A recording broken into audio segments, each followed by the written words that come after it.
തീർത്ഥാടകരെ കൊണ്ട് നിറഞ്ഞ് ശബരിമല സന്നിധാനം. പുലർച്ചെ നട തുറന്നതു മുതൽ ഇടമുറിയാത്ത ഭക്തജന പ്രവാഹമാണ് സന്നിധാനത്ത് അനുഭവപ്പെടുന്നത്.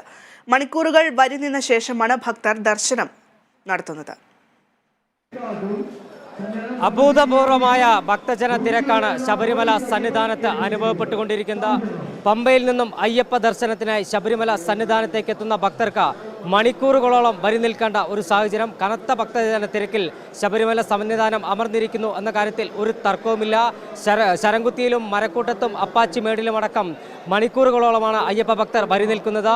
18-ാം പടിക്ക് താഴെയും അതോടൊപ്പം തന്നെ വലിയ നടപ്പന്തലിലുമടക്കം ഭക്തരുടെ നീണ്ട നിരയാണ് നമുക്ക് ദർശിക്കാൻ കഴിയുന്നത്.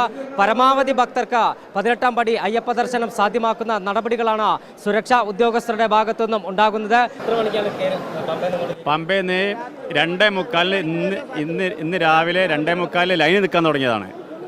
ഇപ്പോൾ ഞങ്ങൾ ഈ നടപ്പലിൽ മന്ദിരിൽ എത്തിയിട്ടുള്ളൂ. 15 മണിക്കൂറും മിനിറ്റുമായി ഇപ്പോൾ ലൈനിൽ നിൽക്കാൻ തുടങ്ങിയിട്ട്. ഇപ്പോൾ സമയം 6 കഴിഞ്ഞു. ഉച്ചയ്ക്ക് ഒരു ഭക്ഷണം കഴിച്ചിട്ടില്ല. ഇപ്പോൾ ഈ വൈകിട്ട് കുറച്ച് ചൂടുവെള്ളം തരുന്നുണ്ട്, ചുക്കുവെള്ളം, പിന്നെ 4 ബിസ്ക്കറ്റ് ഇടുന്നുണ്ട്. വേറെ ഒരു ഭക്ഷണമില്ല. എവിടെ നിന്നാണ് വരുന്നത്? കോഴിക്കോട്.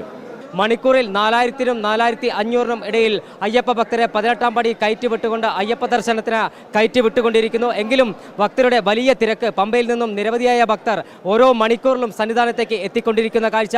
ഭക്തരോട് എത്രയും പെട്ടെന്ന് ദർശനം പൂർത്തിയാക്കി മടങ്ങാൻ നിരന്തരം സുരക്ഷാ ഉദ്യോഗസ്ഥർ ആവശ്യപ്പെടുന്നുണ്ട്. ഭക്തരോട് യാതൊരു കാരണവശാലും ശബരിമലയിൽ ദർശനത്തിന് ശേഷം നിൽക്കരുതെന്ന് നിരന്തരമായി അഭ്യർത്ഥിക്കുന്നുണ്ട്. അത്തരത്തിലുള്ള ഒരു ഭക്തജന തിരക്ക്. മണ്ഡലമാസ പൂജകൾ കഴിഞ്ഞ് നടയടയ്ക്കാൻ ഇനി കേവലം ദിവസങ്ങൾ മാത്രമാണ് ബാക്കിയുള്ളത്. അതുകൊണ്ട് തന്നെ അഭൂതപൂർവമായ ഭക്തജന തിരക്കാണ് സന്നിധാനത്ത് അനുഭവപ്പെടുന്നത്. ഇതര സംസ്ഥാനത്തു നിന്നും കൂടുതൽ ഭക്തർ ഇവിടേക്ക് എത്തുന്നു. ആന്ധ്ര, തെലങ്കാന, കർണാടക, തമിഴ്നാട് ഉൾപ്പെടെയുള്ള സംസ്ഥാനങ്ങളിൽ നിന്നുള്ള ഭക്തർ കൂട്ടമായി സന്നിധാനത്തേക്ക് എത്തുന്ന കാഴ്ചയാണ് നമുക്ക് രാവിലെ നട തുറന്നത് മുതൽ കാണാൻ കഴിയുന്നത്. വൈകിട്ട് നട തുറന്നതിന് ശേഷവും സമാനമായ സ്ഥിതി വിശേഷമാണ് സന്നിധാനത്തുള്ളത്. ഭക്തരുടെ വലിയ നിരയാണ് നമുക്ക് നടപ്പന്തലിലും അതോടൊപ്പം തന്നെ 18-ാം പടിക്ക് താഴെയും അടക്കം കാണാൻ കഴിയുന്നത്. ശരംകുത്തിയിലടക്കം ഭക്തരെ തടഞ്ഞു നിർത്തി ഘട്ടം ഘട്ടമായാണ് സുരക്ഷാ ഉദ്യോഗസ്ഥർ ഇവിടേക്ക് കയറ്റിവിട്ടുകൊണ്ടിരിക്കുന്നത്.